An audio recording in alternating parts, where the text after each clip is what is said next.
శ్రీమాత్రే నమః. సద్గురు జ్యోతిష్యాలయం నుండి 2026 ఆగస్టు నెల రాశి ఫలితాలు మనం ఇప్పుడు చూడబోతున్నాం. ప్రతి ఒక్కరికి జాతకం అంటే ఒక క్యూరియాసిటీ. ఇది నాకు ఎలా ఉంటుంది, ఆరోగ్యం బాగుంటుందా, ఉద్యోగం బాగుంటుందా, వ్యాపారం బాగుంటుందా, నాకు వివాహం అవుతుందా, ఉద్యోగం ఉంటుందా, ఉన్న ఉద్యోగం పోతుందా, లేదా విదేశాలకు వెళ్తానా, ఇన్ని సమస్యలతో ఉంటారు. ప్రతి ఒక్కరు కూడా గుర్తుపెట్టుకోండి, మేము చెప్పే ఈ జాతకం గోచార గ్రహస్థితులు దృష్టిలో పెట్టుకొని యూనివర్సల్గా చెప్పడం జరుగుతుంది. అది మీ వ్యక్తిగత జాతకానికి ఒక 30% మాత్రమే వర్తిస్తుంది. మీ యొక్క వ్యక్తిగత జాతకం తెలుసుకోవడానికి మీ పరిసర ప్రాంతాల్లో ఉన్నటువంటి గురువుని సంప్రదించి తెలుసుకోండి. లేదా మా ద్వారా జాతకం తెలుసుకోవాలి అని అనుకుంటున్నారా? కనబడుతున్నటువంటి డిస్ప్లేలో కనబడుతున్నటువంటి ఈ యొక్క నంబర్కి మీ పేరు, date of birth, time of birth, place of birth WhatsApp చేయండి. మా అడ్మిన్స్ మీకు రిప్లై ఇస్తారు. మళ్ళీ చెప్తున్నాను, జ్యోతిష్యం జాతకం అనేది పడుతున్న వర్షానికి ఒక గొడుగు మాత్రమే, కానీ జ్యోతిష్యం జీవితం కాదు. మీరు మిమ్మల్ని నమ్మండి, మీ ఇష్టదేవాన్ని నమ్మండి, కులదేవాన్ని నమ్మనండి. జ్యోతిశాస్త్రరీత్యా ద్వాదశ రాశుల్లో 4వ రాశి అయినటువంటి కర్కాటక రాశి మిత్రులారా, ఆగస్టు 2026 ఈ నెల మీకు శుభ ఫలితాలు ఎలా ఉన్నాయంటే, గురు కర్కాటక రాశిలో బలంగా ఉంటున్నారు, శుక్రుడు కన్యా రాశిలో సంచారం చేస్తున్నారు, కుజుడు మిథున రాశిలో సంచారం చేస్తున్నారు, సూర్యుడు సింహరాశిలో ప్రవేశిస్తున్నారు. కర్కాటక రాశి వారికి ఆత్మవిశ్వాసం, ఆర్థిక పురోగతి, కుటుంబ సంతోషం అనే 3 ప్రధాన అంశాల చుట్టూ ఈ నెలంతా కూడా తిరుగుతుందని కూడా చెప్పచ్చు. ఇంకా ఉద్యోగంలో ఉన్న వారికి పదోన్నతి లేదా జీతం పెంపు బాగా అవకాశాలు ఉన్నాయి. కొత్త ఉద్యోగ అవకాశం లేని వాళ్ళకి ఆఫర్ లెటర్స్ వస్తున్నాయి, గెట్ రెడీ. ప్రభుత్వ ఉద్యోగాల కోసం సిద్ధమవుతున్న వారికి పోటీ పరీక్షలో పురోగతి కనిపిస్తుంది. విదేశీయ కంపెనీలతో పనిచేసే వారికి మంచి పేరు వచ్చే అవకాశం ఉంది. ఐటీ రంగంలో ఉన్న వాళ్ళకి, సాఫ్ట్వేర్, హెల్త్ కేర్, బ్యాంకింగ్, విద్య, ప్రభుత్వ కాంట్రాక్ట్, ఫార్మా రంగంలో పనిచేసే వారికి కొత్త అవకాశాలు ఉన్నాయి. వ్యాపార పరంగా రెస్టారెంట్, హోటల్స్, డైరీ, విద్య, మెడికల్, రియల్ ఎస్టేట్ రంగంలో ఉన్న వారికి మంచి అవకాశాలు కనబడుతున్నాయి. మీ యొక్క బిజినెస్ని ఎక్స్పాండ్ చేసుకునే అవకాశాలు కూడా కనబడుతున్నాయి. ఇంకా ఆదాయం పెరిగే అవకాశాలు ఉన్నాయి. పొదుపు దృష్టి పెరుగుతుంది. ఇన్సూరెన్స్లో కొంచెం పెట్టుబడి పెట్టే అవకాశాలని, పాత బాకీలన్నీ కూడా తిరిగి వచ్చే అవకాశాలు ఉన్నాయి. షేర్ మార్కెట్లో దీర్ఘకాలికమైనటువంటి పెట్టుబడులు పెట్టండి, ఇది చాలా బాగుంటుంది. మెటల్స్ రిలేటెడ్లో పెట్టండి. ఇంకా షార్ట్ టర్మ్ అసలు పెట్టకండి. అనుభవం లేకుండా పెద్ద మొత్తంలో ఎవరికి పెట్టుబడి పెట్టకండి. కుటుంబ దాంపత్య విషయంలో శుభకార్యాల గురించి చర్చలు చేస్తారు. జీవిత భాగస్వామికి పూర్తి సహకారం అందుతుంది. బంధుమిత్రులందరూ కలిసి విహారయాత్ర వెళ్ళే అవకాశాలు కనబడుతున్నాయి. ప్రేమికుల్లో అహంకారం తగ్గిస్తే సంబంధం మరింత బలపడుతుంది. ఆరోగ్యం పట్ల జీర్ణకోశ సమస్యలు, బరువు పెరగడము, మానసిక ఒత్తిడి పెరగడము, థైరాయిడ్ అనేది కొంచెం వచ్చే అవకాశాలు ఉంటాయి. ఒక మంచి మాస్టర్ చెకప్ చేసుకుంటే చాలా మంచిది. విద్యార్థులు పోటీ పరీక్షలో ఉన్న విదేశీయ విద్య ప్రయత్నిస్తున్న వారికి మంచి అవకాశాలు ఉన్నాయి. గురువుల సలహా పాటిస్తే ఆశించిన ఫలితాలు ఉంటాయి. రైతులకి ప్రభుత్వ సబ్సిడీలు, పంట బీమా, సాగునీటి పథకాల ద్వారా ప్రయోజనం పొందే అవకాశాలు బాగా ఉంటాయి. మీ పంటలు కూడా బాగా పండే అవకాశాలు. కళాకారులైనటువంటి సినీ రంగం వారికి అవకాశాలు, అన్ని రంగం వారికి, సినీ రంగం వారికి, టీవీ, యూట్యూబ్, సంగీత రచన, సోషల్ మీడియా రంగంలో ఉన్న వారికి గుర్తింపు, కొత్త అవకాశాలు మళ్ళీ వస్తున్నాయి. మీరు కూడా సోషల్ మీడియాలో యాక్టివ్గా ఉండండి, మీ గురించి ప్రచారం చేస్తూ ఉండండి. మంచి అవకాశాలు. రాజకీయ నాయకులు, ప్రజల్లో ఆదరణ పెరుగుతుంది. పార్టీలో మీకు ఒక ఇంపార్టెన్స్ ఇచ్చే అవకాశాలు ఉన్నాయి. అలాంటప్పుడు కాస్త ఓపికగా ఉండాలి. విశ్వాసం, పార్టీ పట్ల విశ్వాసంగా ఉంటే తప్పకుండా మీకు మంచి అవకాశాలు వస్తాయి. విదేశీయాల్లో ఉద్యోగంలో ఉన్నటువంటి వారికి ఎన్నో ఇబ్బందులు పడుతూ నాకు కాల్ చేస్తుంటారు. జాగ్రత్త అండి, ఏమి కాదు, అన్ని మంచి రోజులు వస్తున్నాయి. తప్పకుండా మీకు అన్ని మేలు జరుగుతుంది. ఇమిగ్రేషన్ పనులు ఏమైనా బాకీ ఉంటే అవన్నీ కూడా తప్పకుండా అవుతుంది. మీ యొక్క వీసా సంబంధించి ఏమైనా డిస్టర్బెన్స్ ఉంటే అవి కూడా కలిసి వస్తుంది. కోర్టు కేసులో నెమ్మదిగా అనుకూల పరిణామాలు మాస ద్వితీయంలో వచ్చే అవకాశాలు ఉన్నాయి. భూమి, ఇల్లు కొనుగోలు లేదా అమ్మకాల పత్రాలు పూర్తిగా చదివి సంతకం పెట్టండి. ఈ నెలంతా కూడా భావోద్వేగంతో నిర్ణయాలు తీసుకోవద్దు. అనవసరం లేని ఖర్చులు తగ్గించుకోండి. ఆరోగ్యాన్ని నిర్లక్ష్యం చేయొద్దు. ఎవరికైనా హామీ ఇచ్చేది ముందు ఆలోచించండి. ఇంకా పరిహారాల్లో ప్రతి సోమవారం పరమేశ్వరుడికి అభిషేకం చేయండి. ఓం నమశివాయ అనే మంత్రాన్ని 108 నిమిషాలు పారాయణించండి. పాలు, బిల్వ పత్రాలతో చక్కగా శివార్చన చేయండి. ఉపవాసం ఉంటే మంచిది. బియ్యము, పాలు, తెల్లని వస్త్రాలు, వెండి లాంటివి దానం ఇవ్వండి. తెలుపు మరియు వెండి రంగు మీకు చాలా కలిసి వస్తుంది. అదృష్ట సంఖ్య 2 మరియు 7గా ఉంది. సోమవారం మరియు గురువారం చాలా కలిసి వస్తుంది. ఇంకను మీ యొక్క వయస్సు ఎంత ఉందో అన్ని దీపాలని దేవాలయంలో వెలిగించండి. ఇంకను అతి శక్తివంతమైనటువంటి కరుంగాళి మాల కావలసిన వారు 48 రోజులు పూజ చేసి చండీ సుదర్శన సుబ్రహ్మణ్య భుజంగంతో దానికి సంపుటీకరణ చేసి అందించడానికి సిద్ధంగా ఉంది. కావాల్సిన వారు సంప్రదించండి. మా నంబర్కి మీ పేరు గోత్రనామాలను తెలుపని తప్పకుండా మీకు పంపిస్తాం. విజయవస్తు. శ్రీమాత్రేణ మహాసద్గురు జ్యోతిష్యాలయం నుండి ఈ సంవత్సరం శని వక్రగతి పొందే ఒక ఫలితాన్ని మనం ఇవ్వబోతున్నాం. ఇది శని భగవానుడు జూలై 27, 2026 సోమవారం మీనరాశిలో వక్రగతిని ప్రారంభిస్తున్నారు. డిసెంబర్ 11 ఉదయం 3:51 వరకు మళ్ళీ మారి ఆడతారు. దాదాపు 138 రోజుల పాటు ఈ వక్రగతి అనేది కొనసాగుతుంది. అసలు శని వక్రగతి అంటే ఏంటి? ఆల్రెడీ ఆయన అన్ని ప్రయాణం చేసి వెళ్ళిపోయారు కదా, అప్పుడు ఏమేమి మంచి చెడు అన్ని ఇస్తుంటారు కదా, అది బాగుందా లేదని చెప్పి మళ్ళీ తిరిగి చూసి వెనక రావడాన్ని వక్రగతి అంటే. ప్రయాణం సాఫీగా సాగుతున్నది, మళ్ళీ తిరిగి రావడాన్ని వక్రగతి అంటారు. పాత పనులు తిరిగి ముందుకు వస్తాయి, ఆలస్యమైన ఫలితాలు లభిస్తాయి, కష్టానికి తగిన ప్రతిఫలం దక్కుతుంది, నిర్లక్ష్యం చేసిన విషయాలు మళ్ళీ ఎదురవుతాయి, బాధ్యతలు పెరుగుతాయి, జీవితంలో స్థిరత్వం ఎంత ఉందో పరీక్ష కూడా అంతే ఉంటుందని కూడా చెప్పచ్చు. మరి యొక్క ఎవరిని ఎక్కువ ప్రభావితం చేస్తుంది ఈ యొక్క వక్రగతి అని అంటే, శని ప్రకృతి ప్రభావం ముఖ్యంగా వీరిపై చాలా గొప్పగా ఉంటుంది. ఎలా అంటే ఏళ్ళనాడు శని 7.5 ఉన్న వాళ్ళకి, అష్టమ శని, అర్ధాష్టమ శని, శని మహర్దశ, శని అంతర్దశ, జన్మ కుండలిలో శని భగవానుడు బలహీన పడడం, వీళ్ళందరికీ కూడా ఇబ్బందులు వచ్చే అవకాశం లేదు.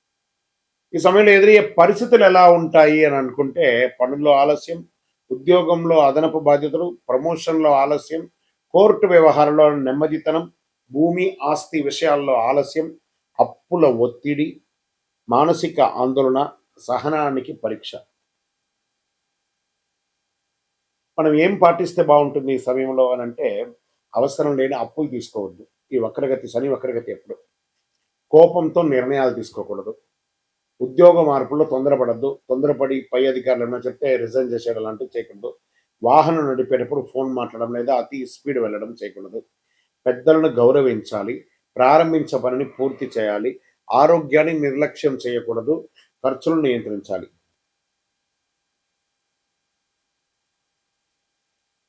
సరే, ఈ వక్రగతిలో ఎవరికైనా లాభం ఉందా అని అంటే కొంతమందికి ఉంది లాభం. ఎవరికి ఉంది? వృషభ రాశి వారు. శనిదేవుడు లాభస్థానంలో ప్రకృతిలో వక్రగతిలో ఉండడం వల్ల వచ్చే 6 నెలలు ఎంతో అనుకూలంగా ఉంటాయి. ఆర్థిక పరిస్థితి బలపడుతుంది, కొత్త ఆదాయ మార్గాలు ఏర్పడతాయి, ఉద్యోగంలో గుర్తింపు వస్తుంది, ప్రమోషన్ల అవకాశాలు ఉంటాయి, పాత వివాదాలు పరిష్కారం అవుతాయి, కుటుంబంలో ఆనందం పెరుగుతుంది, సమాజంలో గౌరవం పెరుగుతుంది. ఇక నెక్స్ట్ రాశి టాప్లో ఉన్న వాళ్ళలో వృశ్చిక రాశి వారు. శని పంచమ స్థానంలో వక్రగతిలో ఉండడం వల్ల అనేక అనుకూల మార్పులు వస్తున్నాయి. ఆరోగ్యం మెరుగుపడుతుంది, పెట్టుబడుల ద్వారా లాభాలు వచ్చే అవకాశం ఉంది, పెండింగ్ పనులు పూర్తవుతాయి, కుటుంబంలో సంతోషం పెరుగుతుంది, పిల్లల ద్వారా శుభవార్త వినే అవకాశం ఉన్నాయి, విదేశీయ అవకాశాలు బాగుస్తున్నాయి. మరి నెక్స్ట్ ఎవరున్నారంటే మకర రాశి వారు. శని 3వ స్థానంలో వక్రగతిలో సంచరించడం వల్ల ధైర్యం, ఆత్మవిశ్వాసం పెరుగుతుంది, ఫలితాల కష్టానికి తగిన గుర్తింపు, వ్యాపారాభివృద్ధి, ప్రయాణాల ద్వారా లాభం, ఆర్థిక పరిస్థితి మెరుగుదల, కొత్త అవకాశాలు వస్తాయి, శుభవార్తలు ఉండే అవకాశాలు ఉన్నాయి.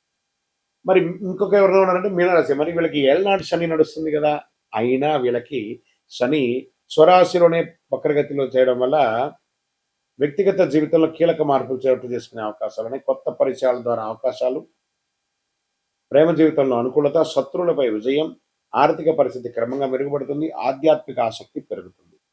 మరి ఈ వక్రగతి ద్వారా ఎవరెవరికి ఇబ్బంది ఉంది? సో ఈ యొక్క శని వక్రగతి ద్వారా ఎక్కువ జాగ్రత్తలు తీసుకోవాల్సినటువంటి రాశులు అంటే మేషరాశి వారు. ఖర్చులు పెరగవచ్చు, మానసిక ఒత్తిడి అధికమవుతుంది, విదేశీయ లేదా న్యాయపరమైన విషయాల ఆలస్యం, నిద్ర సమస్యలు రావచ్చు, అవసరం లేని ఖర్చులు తగ్గించుకోవాలి. ఇంకా మిథున రాశి వారికి ఉద్యోగంలో ఒత్తిడి పెరుగుతుంది, ఉన్నతాధికారుల పట్ల విభేదాలు వచ్చే అవకాశం ఉన్నాయి, ప్రమోషన్ లేదా గుర్తింపు ఆలస్యం అవుతుంది, వ్యాపారంలో నియంత్రణ లేకుండా ఉండడం అనేది జరుగుతుంది, కోర్టు కేసులు వచ్చే అవకాశం ఉన్నాయి. కర్కాటక రాశి వారికి అష్టమ ప్రభావం వల్ల ఆరోగ్యంపై శ్రద్ధ అవసరం, అప్పులు, పన్నులు, బీమా విషయాల్లో జాగ్రత్త, ఆకస్మిక ఖర్చులు పెరిగే అవకాశాలు ఉన్నాయి. కర్కాటక రాశి వారికి ఆరోగ్య పరీక్ష కూడా ఉంటుంది. ఇంకా సింహరాశి వారికి వారికి అర్ధాష్టమ శని ఉంది కాబట్టి అష్టమ శని కట్ కట్. సింహరాశి వారికి యాడ్ ఈ కొంచెం రిపీట్ తేడా వచ్చింది చూడండి. ఇక్కడ సింహరాశి అనే దాన్ని మళ్ళీ ఫ్రెష్గా సింహరాశి వారికి అష్టమ శని వస్తుంది కాబట్టి అష్టమ శనిలో ఉన్నారు కాబట్టి ఆరోగ్యపరమైనటువంటి ఇబ్బందులు బాగా వస్తాయి. దంపతుల మధ్య వాగ్వివాదాలు పెరుగుతాయి. పెట్టుబడులకు దూరంగా ఉండడానికి ప్రయత్నం చేయండి, కాస్త జాగ్రత్త. ఇంకా అప్పులు పన్నులు విమర్శలు చాలా ఉంటుంది. ఇంకా కన్యా రాశి వారికి చాలా ఇబ్బందులు ఉన్నాయి. అది వాళ్ళు కూడా జాగ్రత్త పడాలి. కోర్టు కేసు లేదా ఒక చిన్న శస్త్రచికిత్స కూడా పొందే అవకాశం ఉన్నాయి. తులారాశి వారికి ఉద్యోగంలో అదనపు బాధ్యతలు, కోర్టు లేదా శత్రు సంబంధిత వ్యవహారాల ఆలస్యం, ఆరోగ్యంపై శ్రద్ధ అవసరం. పని విశ్రాంతి సమతుల్యం పాటించాలి, తప్పదు అని కూడా క్లియర్గా చెప్పడం జరుగుతుంది. ఇంకా ధనుసు రాశి వారికి చాలా జాగ్రత్తగా ఉండవలసినటువంటి సమయం. ఎందుకంటే అర్ధాష్టమ శని నడుస్తుంది కాబట్టి ఆరోగ్యం పట్ల శ్రద్ధ వహించాలి. ఉద్యోగ వ్యవహారాల్లో ఇబ్బందులు వచ్చే అవకాశాలు ఉన్నాయి. ఇంకా కుంభరాశి వారికి ఆదాయం కన్నా ఖర్చులు కూడా పెరిగే అవకాశం ఉంది. కుటుంబంలో మాట పట్టింపులు రావచ్చు. పెట్టుబడిలో జాగ్రత్త అని చెప్పచ్చు. ఆర్థిక ప్రణాళిక ముందుకు వెళ్ళకండి, జాగ్రత్తగా. తక్కువ ఇబ్బందులతో అనుకూల ఫలితాలు కూడా పొందే వాళ్ళల్లో ప్రధానమైనటువంటి వారిలో వృషభ, వృశ్చిక, మకర, మీన రాశి వారు ఉన్నా కూడా శని వక్రగతి సమయంలో పాటించవలసినటువంటి కొన్ని పరిహారాలు ఉన్నాయి. ప్రతి ఒక్కరు 12 ద్వాదశ రాశుల వాళ్ళు పాటించాలి. ఓం శనైశ్వరాయ నమః మంత్రాన్ని 108 సార్లు పారాయణం చేయాలి. వారి దగ్గర కూడా ఎలా అడగాలి? దేహి మే బుద్ధి వైశిష్ట్యం, దేహి మే నిత్య యవ్వనం, దేహి మే పరమానందం, దేవదేవ జగత్పతే శనైశ్వర అని ప్రార్థన చేయాలి. నల్ల నువ్వుల నూనెతో దీపం వెలిగించాలి. పేదలకు వృద్ధులకు సేవ చేయాలి.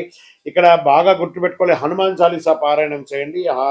ఈ నవగ్రహాల దగ్గర శని భగవానుడు 19 సంవత్సరాలు, 19 అని లెక్క ఉంది కాబట్టి ఈయనకి 19 ప్రదక్షిణాలు చేయాలి. శని భగవానుడికి ప్రతి ఒక్కరు కూడాను చెయ్యండి. తర్వాత ఆ నవగ్రహాల దగ్గరికి వెళ్ళి నవగ్రహాలకు ప్రదక్షిణ చేసిన తర్వాత మేము కాలు కడుక్కుంటాము అని చెప్పి తప్పు పని చేయకండి. ఏమో అయిపోతుంది కాలు కడుక్కోపోతా అంటే ఆ దుష్టగ్రహం కాదు శని భగవానుడు. ఆ శని భగవానుడి యొక్క పూజ చేసి కాలు కడుక్కొని ఇబ్బంది పెడితే ఆయన అనుకుంటాడు మేము పనికిరాని వాళ్ళు కదా, మీకు నేను ఏ రకంగా ఇబ్బంది పెట్టాలని అనుకుంటాడు. కాబట్టి గుర్తుపెట్టుకోండి, ఆ దేవుడు పనికిరాడంటే దేవాలయంలోనే ఆ విగ్రహాన్ని ప్రతిష్ఠించరు కదా. మరి గురుగారు అందరూ కాలు కడుక్కోవాలంటారు కదా అంటే ఇది వచ్చి ఒక అపోహ మాత్రమే, చరిత్ర ఎవిడెన్స్ లేదండి. ఆ శని భగవాన్ దగ్గర దీపం వెలిగిస్తారు, నూనె పోస్తారు చూసారా, అవన్నీ కూడా కారి కింద పడుతుంది కదా, దాన్ని తొక్కి ప్రదక్షిణాలు చేస్తే వృద్ధులు కానీ పిల్లలు కానీ మహిళలు కానీ ఎవరైనా జారి కింద పడతారని నవగ్రహం తిరిగిన తర్వాత కాలు కడుక్కోండి, ఆ నూనె కాలు కంటకూడదు అని చెప్పారు. కానీ నవగ్రహాలు తిరగడం వల్ల కాలు కడుక్కోవడం అనేది అపోహ, అది ఒకటి చెయ్యకండి. 19 ప్రదక్షిణాలు చేయండి. నువ్వులతో దీపం వెలిగించండి, నువ్వుల నూనెతో దీపం వెలిగించండి. బెల్లం కాకి పెట్టండి. కాకధ్వజాయ విద్మహే ఖడ్గహస్తాయ ధీమహి తన్నః మంద ప్రచోదయాత్ అని చెప్పి ప్రార్థన చేయండి. పేదవాళ్ళకి చెప్పులు దానం ఇవ్వండి, ఒక బెడ్షీట్ దానం ఇవ్వండి, ఒక గొడుగు దానం ఇవ్వండి. అన్ని రకాలుగా బాగుంటారు. ఇంకనూ గురుగారు మా యొక్క వ్యక్తిగత జాతకంలో ఈ యొక్క శని వక్రగతి యొక్క దాన్ని మేము నిర్మూలించుకోవాలి, దానికి పరిహారం పొందాలి అని అంటే దానికి ఏ రకంగా చేయాలంటే మీ పరిసర ప్రాంతాల్లో ఉన్నటువంటి గురువులని, జ్యోతిషాస్త్ర నిపుణులని సంప్రదించండి. లేదా మా దగ్గరే తెలుసుకోవాలనుకుంటున్నారా, మా డిస్ప్లేలో కనబడుతున్నటువంటి నంబర్కి మీ పేరు, date of birth, time of birth, place of birth text చేసి మీ యొక్క అపాయింట్మెంట్ ఫిక్స్ చేసుకోండి. విజయవస్తు.